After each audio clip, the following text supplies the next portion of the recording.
Right, so hello and welcome back to Books and Things and welcome to another video. Today I'm going to be doing my Victober TBR and telling you what I'm planning to read for Victober.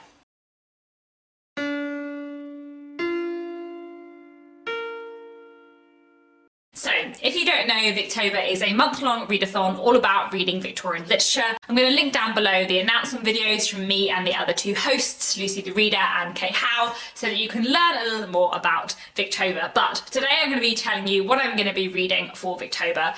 I have quite a few books on this year's TBR. I think I have 15, which is a reasonable amount. Some of them are quite short, so I'm hoping that I can get through the majority of them. You may have spotted in my thumbnail that I was not holding up very many physical books, because my Victober reading and my Victorian literature reading in general is getting more and more obscure to the point that I can't get physical copies of a lot of the stuff I'm reading this year, but I can get them on ebook. So I'm going to be doing quite a bit of ebook reading and also quite a bit of audiobook reading. I was surprised actually at how many of the books that it's hard to get physical copies of that I can actually find on audiobook, which is great. I'm also very pleased that all but one of these books are new to me. I feel like in previous Victobers I've done quite a lot of rereading, but this year I really wanted to focus on some Victorian books that I haven't read yet, and just discovering some new wonderful books. So let's get into the challenges and what I'm reading for them. The first challenge, Kate's challenge, is to read a Victorian sensation novel. So I have two picks for this challenge, and the first is Basil by Wilkie Collins. This is a novel from 1852.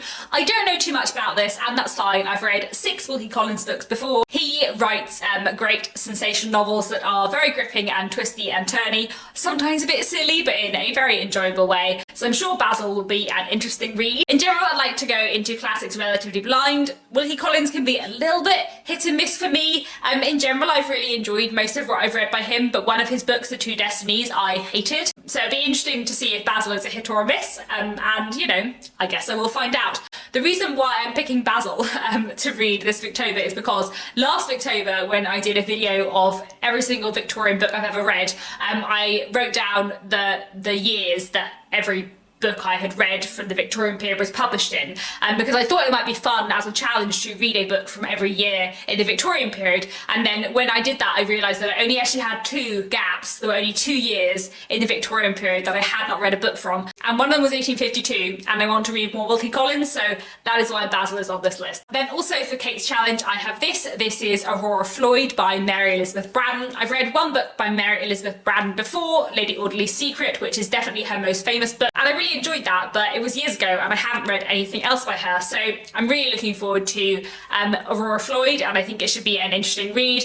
Again, I don't know too much about it, but you know, that's fine. I'm not going to say this for every book because it is the case for every book, but Mary Elizabeth Braddon writes very interesting sensationalist novels, often filled with like adultery and murder. Don't know if there's any adultery or murder in this book, but you know, I guess I will find out. Then my challenge is to read a Victorian book set in the countryside and or the city. I'm sure I'll end up ticking off this challenge with other books as well, because most things I read will probably be set in the countryside or the city. I suppose I might read lots of things set in small towns, but you know what I mean. So the first pick I have for this, I am like fairly certain it's set in the countryside, but it might be set in a small town, but I will find out, and if it is, then I have another pick too.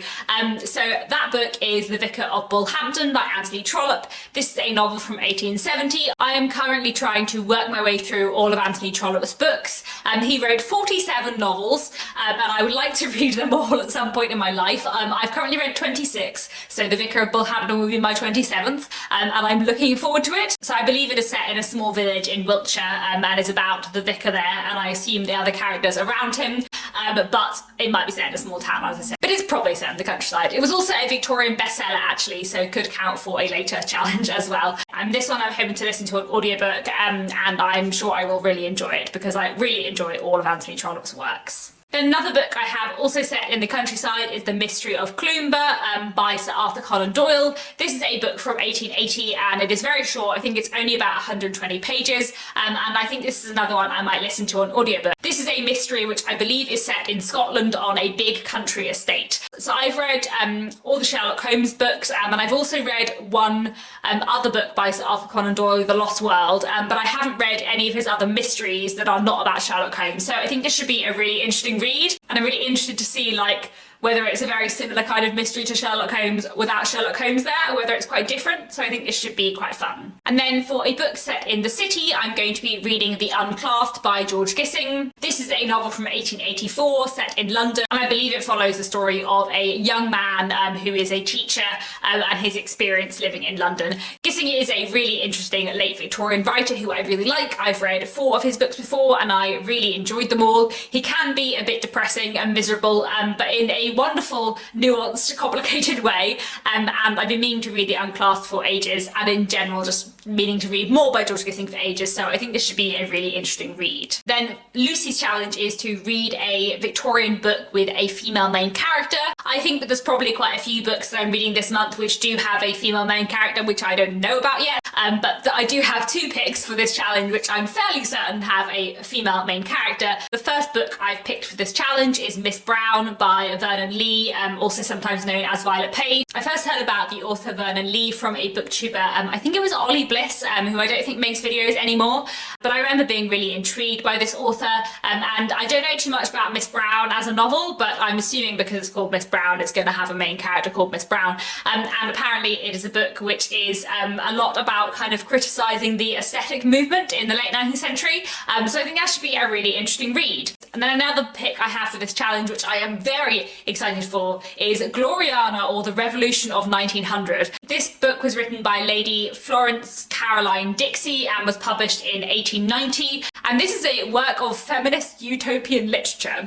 So I heard about this book through Claudia from the Smithson's Library, who read it recently. I say recently, it might have been last October, but Claudia has been talking about Gloriana, saying how amazing a novel this was and how intriguing and different, so I'm really looking forward to this one. I think it should be a really interesting read. Then the group challenge is to read a popular Victorian book that you haven't yet read. Because I have read rather a lot of the very popular Victorian books, I am defining popular for this challenge as popular during the Victorian period rather than popular now, and so I'm going to be reading some obscure forgotten books that were very popular in the Victorian period that are not very well read now. So one book I'm really hoping to read, which will be a real priority for me this month, is The Heir of Redcliffe by Charlotte Mary Young. This is a novel from 1853 that I've heard fantastic things about, both from Kate Howe and Sean the Book Maniac. I also believe that one of the main characters has a disability, and I'm quite interested in a disability within Victorian literature. I made a video on it ages ago that I will link down below, and I have just heard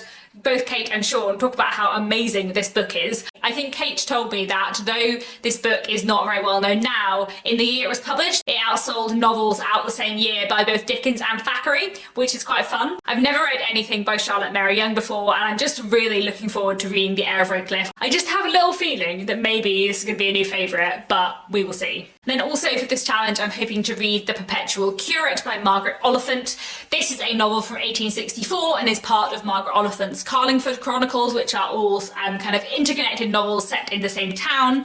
I really love Margaret Oliphant. She is a wonderful, wonderful writer, and I've read quite a few of the Carlingford Chronicles before. I think I've read the 1st, 2nd, 3rd and 5th in the series, foolishly, and The Perpetual Curate is number 4, so I'm gonna go back and complete it and then carry on and read the 6th another time, but I'm thinking this should be a really interesting read. Margaret Oliphant was one of the best-selling authors of the Victorian period. She published, I think, 100 books in her life, which is pretty cool. I believe she was also Queen Victoria's favourite author, and although she's not read really widely now, she is such a wonderful writer and I really love her works. Our bonus challenge for this year is to read aloud a section of a Victorian work or have it read aloud to you, and obviously I've already mentioned a couple of books that I'm planning to listen to on audiobook, and another book that I'm planning to listen to on audiobook is in fact our group read, Gothic Tales by Elizabeth Gaskell. This is the only one that is a sort of reread for me. The collection Gothic Tales consists of quite a few different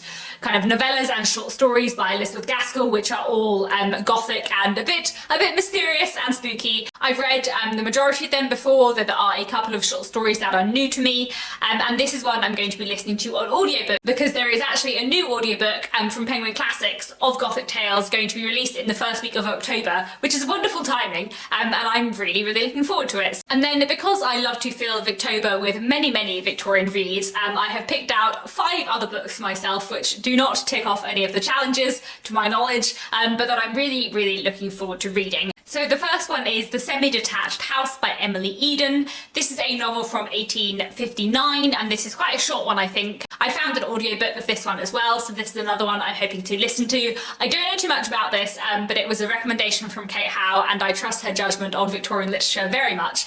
So I think this should be a really interesting read, and I think it should be quite fun. I believe there's a sequel which is called The Semi-Attached Couple, or at least I'm not 100% certain if it's a sequel, but it's another book by the same author that are connected. I actually thought they were one book, but it turns out they're not. But I'm really looking forward to reading The Semi-Detached House, and at some point I will probably read The Semi-Attached Couple as well. Then I also want to read The House by the Churchyard by Jerry Sheridan Le Fanu. This is a Gothic novel from 1863. I believe it is a work of historical fiction. I think it's set before the Victorian period, and it is set by a churchyard, and it's going to be spooky and Gothic and fun with a bit of a mystery element. What's not to love? I really like J. Sheridan Le Fanu. I think he's a wonderful, wonderful Gothic writer. His novella Carmilla is a wonderful vampire novel, which is way, way better than Dracula, and his novel Uncle Silas is really enjoyable and spooky too, so I'm really looking forward to The House by the Churchyard. I think this will be a great read. Then I also have this. This is Barry Lyndon by William Makepeace Thackeray. The only other book I've read by Thackeray is Vanity Fair, which I read when I was about 14,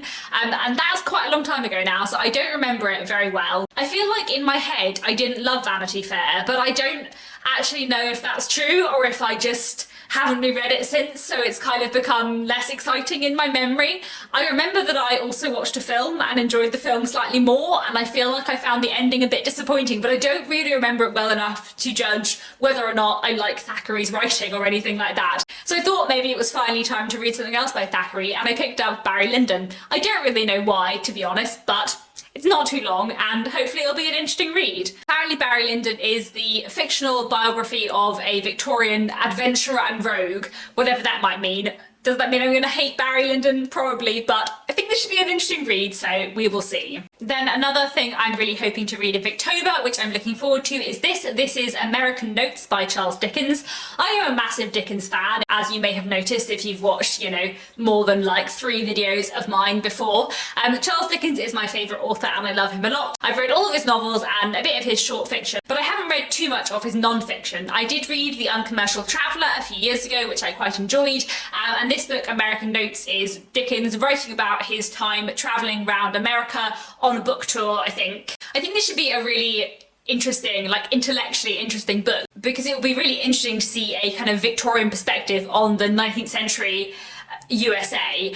So I think this should be really interesting, and I have been meaning to read more of Dickens's non-fiction and kind of other works before, so this should be hopefully a really interesting read. Another reason why this is on my TBR is because this is a book published in 1842. So if I read this and Basil by Wilkie Collins, I will tick off my last years in the Victorian period, and then I will have read a book from every year in the Victorian period, which is pretty fun. Then finally I have The Wheels of Chance by H.G. Wells, which is a book from 1896, and this is a comic novel about a cycling holiday. That's all I know about it. I really like H.G. Wells quite a lot, but I in fact like his kind of realist fiction more than his sci-fi. I have read quite a lot of his science fiction too, and I do enjoy it, but my favourite books by H.G. Wells have definitely been his realist works, his works that are not science fiction. The Wheels of Chance I think is going to be quite different from his other realist books, which are a bit gritty and miserable, because The Wheels of Chance is a comic novel. I feel like The Wheels of Chance is going to be a bit like